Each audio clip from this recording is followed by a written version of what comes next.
지인 언니예요. 오늘 도와주신 여러분 반갑습니다. 자, 여러분 드디어 제가 한 달 반가량의 꿈같은 서울살이를 시작을 했습니다. 지난번에 제가 임시숙소에 한 3, 4일 정도 있었거든요. 거기서 이제 제가 머물 요 오피스텔로 입주를 했습니다. 처음에 들어왔을 때 좀 막연했어요. 뭐를 어디서부터 준비를 해야 되나. 완전히 텅텅 비어 있으면 제가 다 어쨌든 구입을 해야 되잖아요. 근데 이제 생각보다 제가 생각한 것보다 훨씬 양호하더라고요, 상태가. 그래서 어쨌든 와서 이제 제가 좀 살기 편하게 이렇게 정리를 좀 해놓고, 그리고 여러분 있죠? 해외에 살잖아요. 그럼 한국에 들어오면요, 한 첫 일주일에서 한 열흘은요 거의 연예인 스케줄이에요. 못 봤던 이제 가족분들 다 만나서 인사도 해야 되고 친구들도 만나야 되고 막 이래서, 그래서 정말 정신없는 한 주를 보냈던 것 같아요. 자, 이제 저의 이 드림하우스 여기에서 여러분들에게 좀 꼼꼼하게 보여드리면서, 또 이제 서울에 한국에 오시면서 저처럼 이렇게 한 달 이상 계실 분들 이제 에어비앤비도 알아보실 거고, 또 요새는 그 장기 투숙할 수 있는 호텔들도 굉장히 많거든요. 그래서 그런 것도 알아보실 테고, 저처럼 이렇게 아예 독립적인 공간을 찾으시는 분들도 계실 텐데, 저의 경우 어떤 경우가 과정을 거쳐서 여기까지 들어오게 됐는지 그런 거에 대해서도 좀 공유를 해드릴게요. 저 몸에 막 신남이 막 보이지 않나요?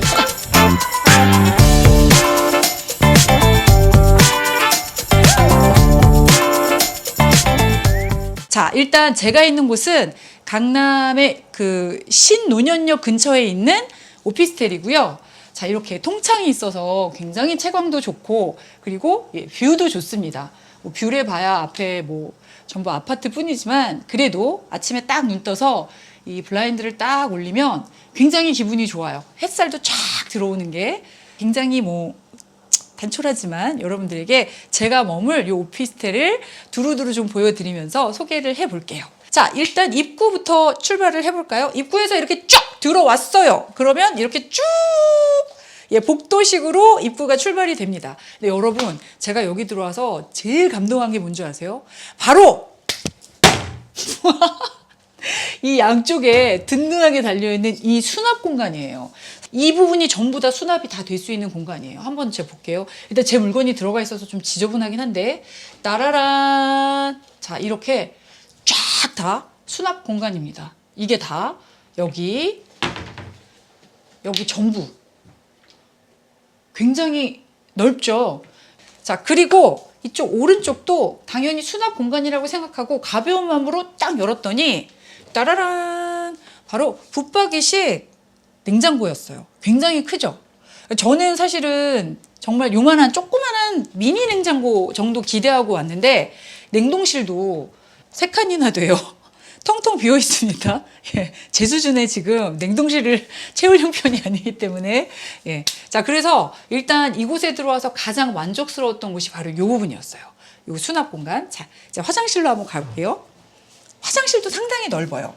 자, 여기도 역시 수납 공간이 굉장히 넓습니다. 이 양쪽 거울이 전부 다 수납 공간인데, 여기는 이제 비밀스러운 것들이 있어서 안 보여드릴 거예요. 자, 여기 이렇게 다 텅텅 비었죠? 여기뿐만 아니고 이 밑도 전부 다 수납 공간. 너저분한 저의 살림살이가 보입니다. 자, 그리고 이쪽은 샤워실. 샤워실도 보통 굉장히 막 타이트해서 좁은 공간들 있잖아요. 그래서 살짝 걱정을 했는데 굉장히 넓습니다. 그래서 샤워하면서 약간 춤도 추면서 아주 만족스럽습니다. 자, 그럼 이제 방으로 가보실까요? 자, 그래서 이 복도식으로 된 입구를 쭉 따라서 들어가면 저를 기준으로 바로 오른쪽에 주방, 왼쪽엔 아무것도 없습니다. 그냥 이제 이 행어가 부착이 돼 있더라고요. 사실 여기 들어오면서 제일 걱정했던 게 뭐냐면 아무것도 없을까봐. 진짜 앉을 의자도 없을까봐. 그러니까 제가 침대에 있다는 얘기는 들었어요. 근데 침대 말고는 제가 들은 얘기가 없어서, 그러면 밥은 어디서 먹고, 하다못해 화장은 어디서 하고, 컴퓨터는 어디서 하지, 이런 걱정을 좀 했었는데, 웬걸요, 여러분. 다 있어요, 다. 이게 이제 방마다 다르겠지만, 저는 굉장히 운 좋게 다 구비가 돼 있는 곳으로 들어왔습니다. 자, 이쪽은요, TV도 이제 케이블을 다 연결을 했습니다. 물론 추가 요금이 들어갑니다. 자, 그리고 여기는 이제 요런 테이블이 하나 준비가 돼 있더라고요. 의자도. 요건 뭐 책상으로 써도 되고 또 화장대로 써도 되고. 근데 저는 일단 요걸 화장대로 이렇게 만들었습니다. 그리고 제가 이 방에서 제일 좋아하는 공간이 따라란 여기인데 통창 짠! 바로 이 통창이 있는 이 부분. 네. 이 부분이 제가 제일 좋아하는 데예요. 이게 제가 정말 운 좋게 15층에 있는 방을 얻게 돼서 이렇게 통창으로 이 채광이 탁 들어오는데 이건 정말 한 번도 경험해 보지 못한 거예요. 저는 1층에서만 살았거든요. 미국에서도 계속 주택에서 살았기 때문에. 그래서 이 부분에서 앉아서 아침에 이제 커피도 한 잔 마시고 밖에도 내다보고 그러고 있습니다, 여러분. 이 부분이 진짜 좋아요. 자, 그리고 이쪽으로 갈까요? 여기 이제 침대가 있는데 침대는 있었는데 이게 사실은 뭐 이불이고 뭐 매트고 아무것도 없어서 이거는 제가 저희 집 엄마한테 가서 다 이렇게 싸가지고 왔습니다. 자, 이제 부엌을 볼게요. 좀 너저분하죠?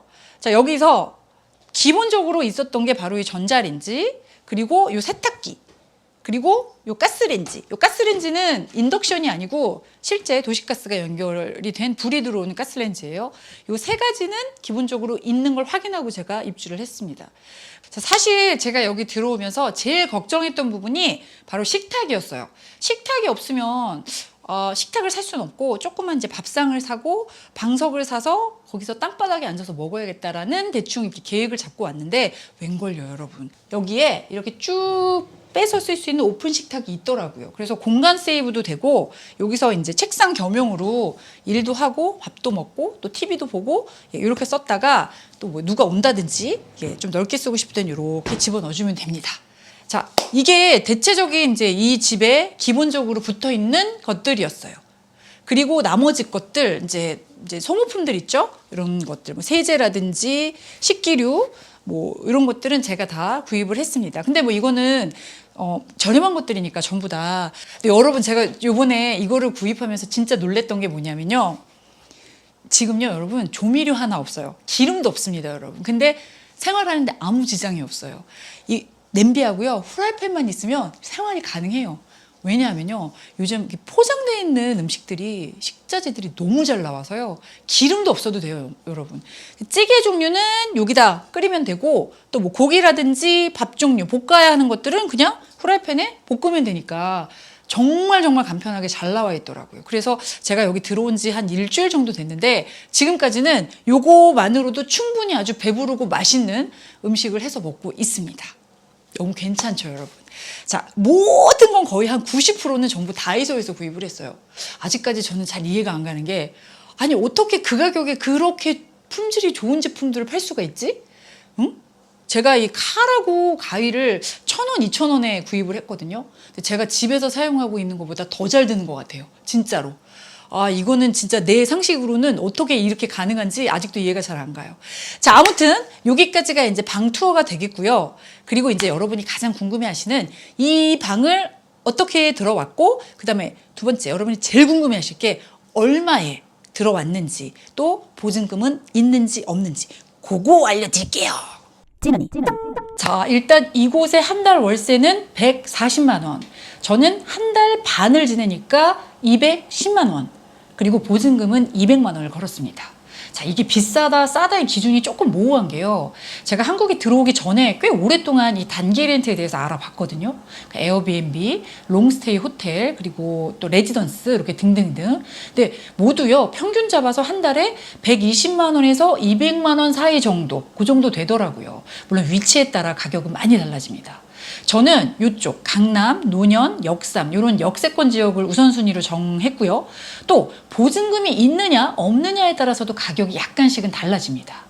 자, 이 오피스텔의 경우에는요, 이제 단기 렌트 말고 1년 계약을 하는 경우에 보증금 1,000만 원에 월세가 100만 원이라고 하더라고요. 근데 저같이 단기로 계약을 하는 경우는 보증금이 적어지고 월세가 당연히 올라가겠죠. 네, 혹시 보증금을 조금 더 올리고 월세를 줄일 수는 없나요? 이렇게도 궁금하신 분들이 계실 거예요. 그런데 이 단기 렌트 같은 경우는요, 이런 조건은 거의 없다고 합니다. 그러니까 보증금이 아예 없고 월세가 훨씬 더 비싸지는 경우는 있어요. 자, 장기 투숙 호텔 같은 경우에요. 한 달 이상을 머물 경우에 하루에 숙박료가 대략 5만 원에서 6, 7만 원, 그 정도 선이에요. 그러니까 한 달을 머물게 되면 최소 150에서 200만 원이 넘어가는 그 정도의 숙박료가 나오게 되겠죠. 또 이제 에어비앤비를 제가 이제 적정 그 수준의 돈에서 찾고 그 위치 또 기간 요거까지 딱 넣어서 찾아보니까 제가 원하는 딱 맞는 곳이 없더라고요. 자, 여러분이요, 만약에 단기로 머물 숙소를 찾고 계신다 그러면 가장 쉽게 확인하거나 찾을 수 있는 방법이 바로 유튜브를 이용하는 거예요. 자, 유튜브에요. 단기 렌트, 단기 월세, 뭐 단기 임대, 뭐 대충 이런 비슷한 검색어로 찾으시면 다양한 영상들이 나와요. 근데 문제는 이 영상들이 대부분 코로나 이전에 올린 2, 3년 전의 영상들이에요. 근데 그 중에 이렇게 잘 보시면 단기 임대만 전문적으로 취급하는 부동산 채널들이 싹 보여요. 그 채널들을 클릭을 해보세요. 그러면 단기 임대가 가능한 아주 많은 곳의 영상을 확인할 수가 있습니다. 근데 이게 아주 실내부터 아니면 입구, 그 동네 위치, 뭐 아주 소소한 거, 그리고 뭐 붙박이, 가구들 이런 것까지 굉장히 꼼꼼하게 찍었기 때문에 사실 이게 저는 도움이 굉장히 많이 되더라고요. 자, 그 중에 한 곳을 찾아서 연락을 해봤어요. 단기 임대 같은 경우는요, 계약을 하는 게 입주를 하기 한 최소 2, 3주 전부터 가능해요. 그러니까 저는 뭐 부지런을 떨겠다고 한 달 전부터 연락을 해갖고 혹시 계약할 곳이 있나요? 가능한 곳이 있나요? 막 이렇게 알아봤는데 그거는 안 된다고 하더라고요. 단기 임대는요, 일주일 혹은 뭐 적게는 정말 하루 단위도 이렇게 연장이 거의 되기 때문에 그렇게 막 미리 앞서서 선예약을 하는 것이 어렵다고 해요. 그래서 이제 원하는 지역하고 내가 머물 기간하고 또 인원 요 정도만 얘기하시고 대략적으로 예산 그거를 얘기하시면은 그런 적정선에서 현재의 상황이 어디가 뭐 어느 정도 있고 이런 거에 대해서 좀 알려주세요. 저는 이제 저희 여기 계신 아버지가 미리 직접 가보시고 가격이라든지 여기 컨디션 이런 거를 일일이 다 확인을 해주셨어요. 자, 일단 저 같은 경우는 호텔로 가느냐 아니면 이렇게 주거용 오피스텔로 오느냐 요거 가지고 진짜 고민을 많이 했는데 이 장단점을 좀 알려드릴게요. 일단 호텔은 내가 따로 뭐를 구입해야 하는 게 없죠. 다 구비가 돼 있잖아요. 뭐 수건도 매일 새 거로 바꿔주죠. 드라이기도 있죠. 샴푸린스 매일매일 꽉꽉 채워주죠. 시트 갈아주죠. 뭐 청소해주죠. 또 거기다가 조식을 제공해주는 호텔도 굉장히 많아요. 근데 호텔의 가장 단점이 바로 취사가 안 된다는 거죠. 그래서 대부분 이제 외식을 해야 하죠. 요즘 장기 투숙 호텔들은요, 이 다 같이 쓰는 공유 주방이 있는 곳도 있다고 합니다. 근데 아무래도 함께 사용을 해야 하니까 불편한 점이 있겠죠? 빨래 역시 공동 세탁실을 이용을 해야 해요. 그러니까 제가 호텔을 선택하지 않은 가장 큰 이유가 바로 이 부분이었어요. 자, 그러면 이 주거용 오피스텔인 경우의 장단점을 또 한번 살펴볼까요? 일단 가장 좋은 점이 내 주방이 있다는 거, 또 세탁기가 붙어 있다는 거, 요거죠. 요즘 막 더워갖고 잠깐만 나갔다 와도 진짜 빨래가 장난이 아니죠. 거의 뭐 하루에 한 번은 돌려야 될 정도로 빨래가 나옵니다. 근데 요즘 이제 붙박이 세탁기는 거의 건조 기능까지 붙어 있기 때문에 따로 뭐 말려야 되는 걱정도 필요가 없어요. 이게 가장 큰 장점이었어요. 하지만 장점만 있겠습니까, 어디? 부수적으로 들어가는 비용이 만만치를 않아요. 자, 일단 월세를 빼고 관리비를 따로 내야 돼요. 이 관리비에는요, 물값, 가스값, 전기값은 포함이 안 돼요. 별도로 추가가 됩니다. 자, 만약에 차가 있다면 차 한 대를 주차하는 주차비가 한 달에 5, 6만 원 정도가 또 붙습니다. 또 있어요. 입주할 때 들어가는 청소 비용 12만 원, 그리고 부동산 소개 비용, 또 인터넷 새로 달아야죠. 인터넷 설치 비용, 케이블 사용료까지 모두 추가적으로 지불을 했습니다. 그러니까 여기 들어오면 거의 다 돈이에요. 또 아무것도 없는 상태니까 추가적으로 사야 할 것들이 엄청 많죠. 뭐 각종 세제하며 식기류, 침구류, 수건, 하다못해 쓰레기 봉투까지 다 제가 구입을 해야 돼요. 이게 참 함정이죠. 저는 딸아이하고 함께 생활을 하니까 삼시세끼를 모두 외식을 하는 것보다는 해먹는 거, 그리고 빨래도 원할 때 마음껏 할 수 있다는 점, 또 위치가 역세권이다가 웬만한 노선의 버스가 다 다닌다는 점을 고려를 해서 이곳을 선택을 한 거예요. 그러니까 한 달 반 기간 동안 들어가는 뭐 식비, 교통비를 감안을 하면은 호텔 생활비랑 거의 비슷하게 나오더라고요. 그래서 이 오피스텔의 장점만을 생각을 한 거죠. 만약에 여러분 장기 투숙이 아니라 한 2, 3주 정도 머문다 하면 호텔이 더 좋을 수도 있어요. 부수적으로 들어가는 돈이 아무래도 덜 드니까. 자, 오늘은요. 여러분이 가장 궁금해하셨던 이 서울 한 달 살이 단기 임대에 관련해서 저의 경험담을 공유를 해봤습니다. 혹시 앞으로 한국에 입국할 계획이 있으신 분들 중에 이렇게 단기 임대를 생각하고 계신 분들이 계시다면 작게나마 도움이 되었으면 합니다. 자, 그럼 저는 다음 영상도 얼른 준비해서 오겠습니다. 자, 그럼 안녕히 계세요.